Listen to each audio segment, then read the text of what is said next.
Ladies, gentlemen, and kinsects of all ages, it's time to get your insects all glaved up and ready to hunt in Title Update 3 for Monster Hunter Wilds, as one of the few weapons to actually get a whole new weapon to craft, on top of the new armor in general, and while this surprisingly doesn't completely shift the entire meta for the weapon as a whole, it does have the ability to make it stronger in specific situations. So today we're going to go over the new best Insect Glaive builds available in Title Update 3.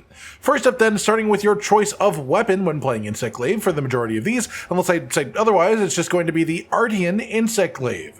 Ideally with an element that matches the weakness of your current target monster, you want to build it with 3 attack increase parts, and then your ideal set of reinforcement rolls on the weapon as well are 3 attack bonuses and then 2 sharpness boosts, as that is right around the correct amount to make it comfortable for one zone of combat in most scenarios without the need for an actual sharpness skill use as well.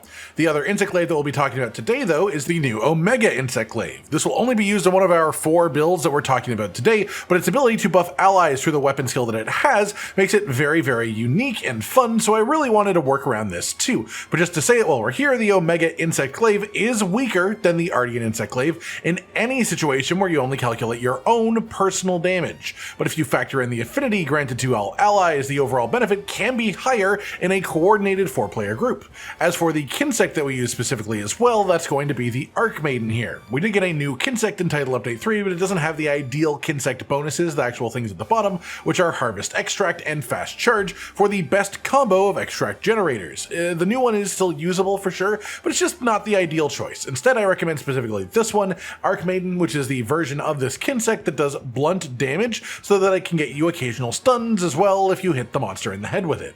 After that, we should talk about the Talismans really quick. For the most part, I'll be talking about Talismans for each individual build, but just a bit of an early disclaimer here that the Talismans are a bit odd since the recent patch before this one because of the RNG Talisman system that was added in, so there are variations and considerations that need to be made because not every player will have the same Talismans available. Today we boiled down our 4 builds to being the best solo build with a God Roll Talisman, the best solo build if you only have access to crafted talismans, which is still very strong, and then we've got the best selfish multiplayer build, meaning it uses the new Resonance 2 set bonus, but not the new Omega Insect Glaive, and then the 4th build is a much more generous and almost bard-like multiplayer setup where we use 4 set Resonance armor bonus and the Omega Insect Glaive together, lowering our own damage a bit compared to the more meta sets, but giving 25% affinity to every ally pretty much constantly. First then is our best solo set with a God Roll Talisman, and this one is actually the same that it was in patch 1.021.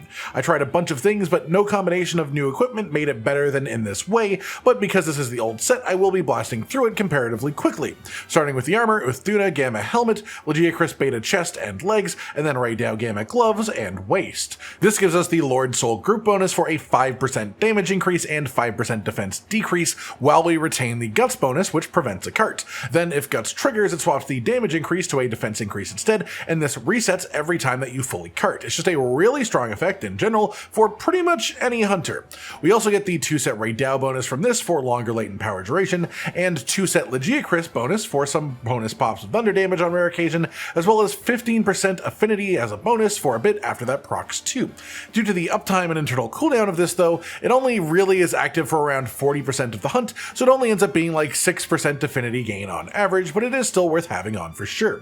For the Talisman on this one, the God Roll option is 3 ranks of attack with 1 rank of either Burst or Weakness Exploit. They both result in the same final skills, you just swap your decorations around. And of course, ideally a Rarity 8 Talisman for the 1-slot weapon decoration socket 2, and then any armor skill sockets you can get as well would be the cherry on top. For the mantle, I'm using Rocksteady as a little bit of personal preference. Generally speaking, the best pure offensive choice would be the Corrupted Mantle if you want to do that, but Rocksteady gives a massive damage taken reduction while it's active. It gives us more opportunities to use Rising Spiral Slash because we can ignore the knockbacks, and Rising Spiral Slash is the bulk of our damage, and importantly, if you get hit while wearing Rocksteady, it will trigger the Counter-Strike skill, which we have in this build, and that otherwise only activates from being properly hit by the monster, or occasionally on successful offsets as well. so this just gives us another way to achieve consistency with counter-strike as well.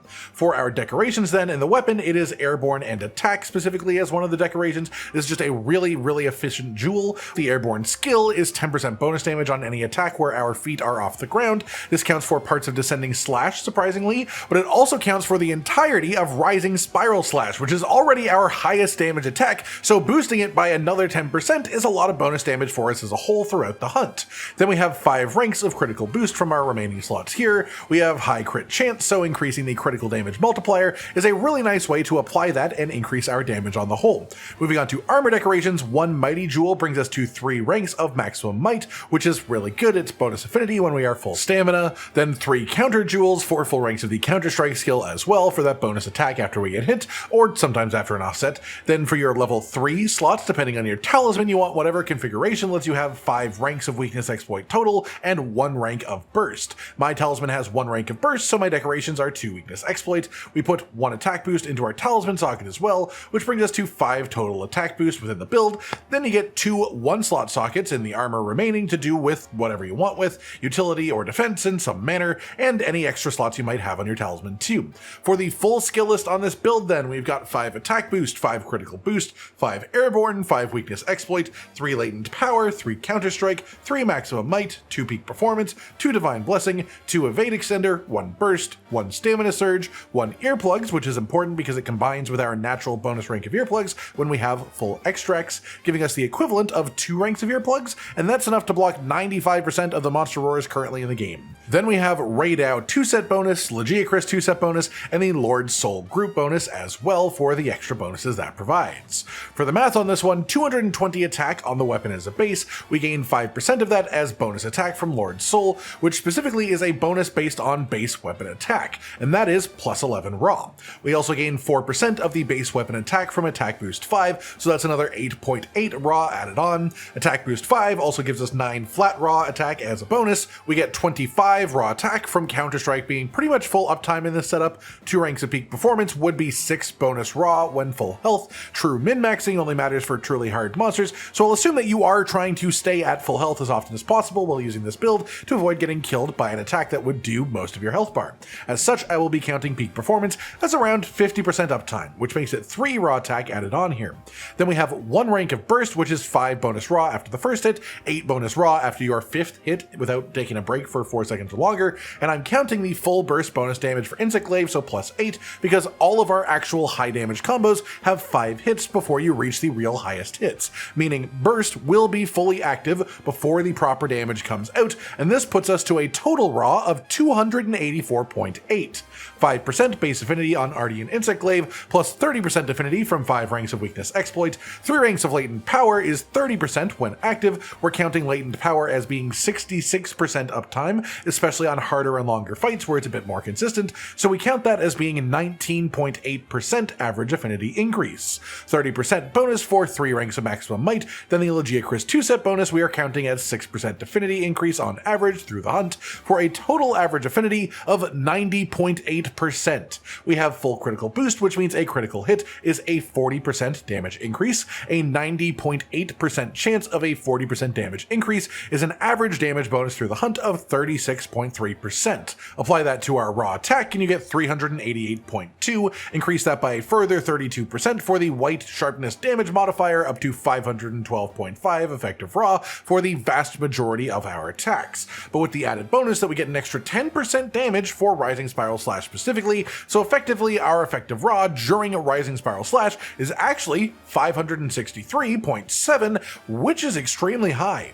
As for the best solo build for crafted talismans, meaning no RNG required talisman itself, there are 2 choices essentially. The first is the same build we just went over, pretty much entirely the same, but with the weakness exploit talisman, and you slot in 1 agitator in the armor, so essentially you lose 4 ranks of attack boost that you would get from the RNG talisman, but you gain 1 rank of agitator, so it's not the largest loss in the world, it's not too bad, but it definitely is worse. Here's another set that is essentially 0.1 effective raw higher than the one I just showed you, which is is such a tiny amount, but he uses the Counter-Strike Talisman instead, and it has 5 latent power without any agitator instead of the previous set, which was 3 latent power with 1 agitator. So for longer hunts, the 5 latent power version here will almost always be better. For shorter hunts, the agitator version will always be better as well, but on average they are nearly exactly the same in power in a realistic sense. With those covered then, let's move to our properly new set, starting with the selfish group hunting option, which is also the one that you probably want to use for doing Savage Omega when solo, as most people prefer doing it with support hunters rather than like pure solo. This one uses a mix of the same arch-tempered piece concepts from the previous build, Duna, Gamma Helmet, Radau, Gamma Chest and Waist, and this gets us the Lord Soul group bonus again, but we also use Omega, Gloves, and Boosts. This replaces the Legiacris 2-set bonus with instead the Resonance 2-set bonus, and what Resonance does is a bit tougher to quantify and explain. Essentially, at the start of the quest, the game will either choose Remote Resonance or Local Resonance at random. Then every 90 seconds you will swap between the two.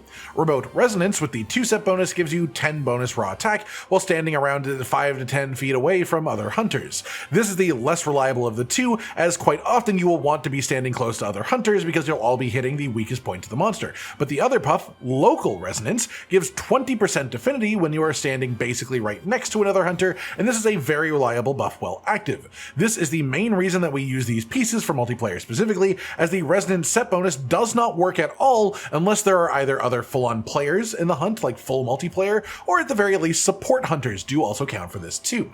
For this one then, the ideal talisman choice is either 3 attack boost with 1 rank of burst, or 3 attack boost with 1 rank of agitator, as those can both be slotted in for the same skill total depending on how you use your decoration slots. Or if you don't have a god roll talisman, you can instead just use the agitator charm for 2 ranks of agitator, replace one of the challenger decorations that I've got in here with a burst decoration instead for that 1 rank of burst. That's it on the note of the decorations, same in the weapon as the first build, airborne with 1 rank of attack and then 5 ranks of critical boost. We then also grab 1 rank of maximum might from a jewel here to get us to the full 3 ranks of that skill, 3 counter decorations so we can get to the full 3 ranks of counter strike as well, 2 agitator decorations just for a little bit of extra agitator on top, then the 1 attack boost in the talisman socket, and then you have 1 slot armor decoration remaining to do with as you please, and whatever you would have as an extra in your talisman that I don't.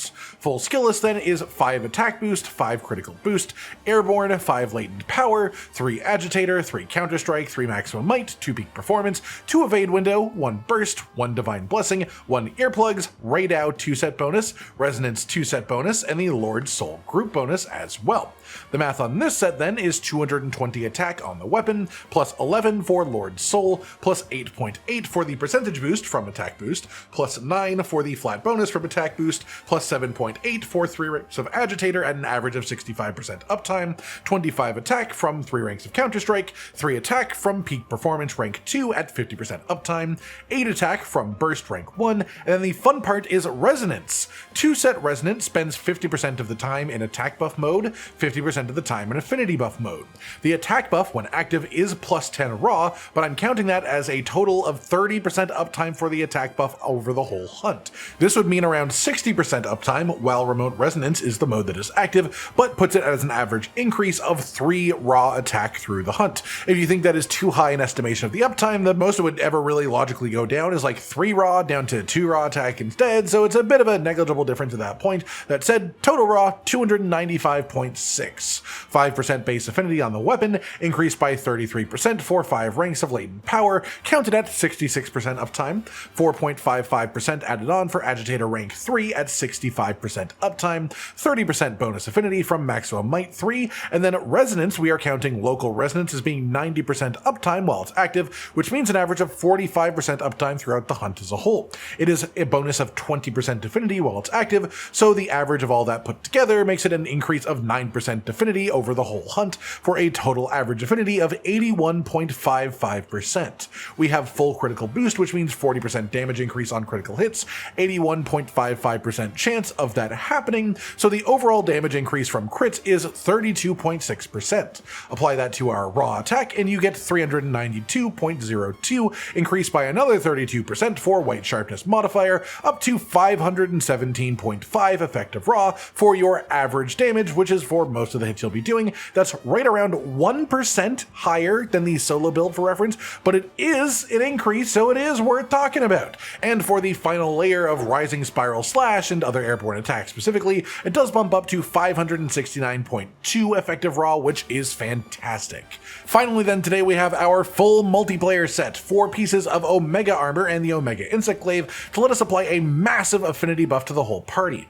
The ideal situation for this is multiplayer hunts where you actually know the other hunters and can communicate with them and work with them purposefully. Most people you'll find through like SOS flares have an average affinity percentage that will be higher than 75%, and if they do, then getting 25% affinity from your Insect Glaive won't actually help them out that much, or at the very least it won't be helping as much as it could. So the ideal situation for this is being able to communicate with your hunting partners, tell them that you're giving them that buff, and let them shuffle the builds around a little bit to accommodate for that bonus. And if you have that scenario, this build has a ton of value. Though I should mention, if you want to just take this to multiplayer in general through like SOS flares, it's not actually massively weaker than the other builds and does provide the buff to allies regardless of whether they can use it completely or not. So it's never like a bad choice for multiplayer, but the best scenario is with actual planning, coordination, and just knowing people. That said, Omega head, chest, gloves, and waist, and then Zoshia alpha legs just for the skill combo that gives us 2. This gives us the 4-piece resonance bonus, which gives us increased effect for the weapon skill itself, as well as increased effect for the general resonance buffs too. This buffs the actual attack buff from resonance up from 10 bonus raw up to 30 bonus raw, and the affinity buff up from 20% bonus affinity to 40% bonus affinity. So it is really, really, really valuable, on top of improving the actual effectiveness of the weapon skill and spreading the affinity around too. As for the Talisman, the god roll for this specific setup would either be 3 attack boost with 1 weakness exploit, or 3 attack boost with 1 agitator. Either one would result in the same end skill combo, and if you want to just use a crafted Talisman instead with this build, the best would be the agitator charm, and then just do some weakness exploit decoration swaps in as a result of that. The weapon itself, this is the only build where we're actually going to be using the Omega Insect Glaive, which means we have 210 attack as our base, but we have 10% affinity and a large amount of sharpness, and importantly, the synergy weapon skill for increased affinity for yourself and all allies after you use Rising Spiral Slash. When combined with the 4-set Omega armor bonus, this increases to being 25% affinity, and it lasts for 1 whole minute, so if you are just playing properly with Insect Glaive, you can actually keep this at 100% uptime for your whole party, which is pretty massive. Inside of the glaive itself, we've got the airborne decoration with 1 rank of attack, of course, then 3 ranks of critical boost because we cannot fit the full 5. We have agitator decorations in all of our open 3-slot sockets of the build, 1 Counter-Strike jewel to finish off Counter-Strike to 3 ranks, 3 mighty jewels to hit full maximum might ranks, and then 1 rank of earplugs to combine with our Kinsect extract buff to block most roars, and then 1 attack decoration in the Talisman socket too. Then you get 1 open level 1 armor decoration socket to do with for utility or defense as you please. The full skill list is 5 attack boost, 3 critical boost, synergy, airborne, 5 agitator, 3 counter-strike, 3 maximum might, 3 divine blessing, 2 weakness exploit, 2 part breaker, 1 burst, 1 recovery speed, 1 elemental absorption, which isn't bad either, 1 earplugs, and Omega 4-set bonus. Speeding through the math this time, as we've already done it all in depth a couple of times now to show you how I do my calculations. This one hits 282.4 raw. We hit over 100% average affinity by just a smidge, which combined with 3 ranks of critical boost means that we have a 34% damage increase in general, up to 378.4. Increase that by a further 32% for the weight sharpness modifier, and you get 499.5 effective raw, specifically boosted up to around 549.5 EFR for Rising Spiral Slash and other airborne attacks. The important note is that this is about 3% lower EFR than the best pure solo set, 4% weaker than the selfish version of the multiplayer set, but while doing that, you also provide 25% affinity to all of your allies. So in many situations, that is absolutely worth it, provided you're playing in a 4-player hunt, so there's that many players to take advantage of it, and provided that your allies aren't like drastically overcapping on affinity because of this. As for how to play in this setup, if you want some advice, it's pretty much just standard Wilds Insect Glaive gameplay loop. If you don't have all of your extracts, you want to get all of your extracts. If you have all of your extracts, charge up Descending Slash while using regular basic triangle hits during the charge. Find an opening to launch Descending Slash itself into the full Rising Spiral Slash animation, then do all that stuff on repeat. If you ever have wounds you can pop, those will give you full extracts filled as well, so that is a highly efficient way to generate those. As for playing around the resonant set bonus, local resonance is very easy to play around. Remote is a bit harder, but I generally just don't recommend purposefully going out of your way to like attack worse monster parts just to get the remote resonance bonus. Attack where you're going to attack. Attack the best parts of the monster to hit, and if it happens to be active, that's a bonus. If it's not active, don't worry about it, hitting the good monster part is still the best choice. Local resonance you can use a bit more purposefully and just stand directly on top of other players as much as possible. That just about does it for today then everyone, your collection of the best builds for the Insect Glaive as of Title Update 3 for Monster Hunter Wilds. Some of this stuff is the same, but a lot of different options now for various situations too. I hope you've all enjoyed this, and I hope you enjoy using these builds for yourself in the game as well. Like if you liked the video, subscribe to the notification bell for more, and most importantly, ladies and gentlemen, until next time, stay sweet. Josh, Cotton, and Hollow with the videos, dropping the humor like a hammer on your tippy toes, bringing entertainment on a daily arrangement to take our insanity and turn it into entertainment. Yes, I said entertainment twice, to reiterate that it is nice to look into your faces on a mostly daily basis when you let us in your homes to make the whole world a stage. Goodbye.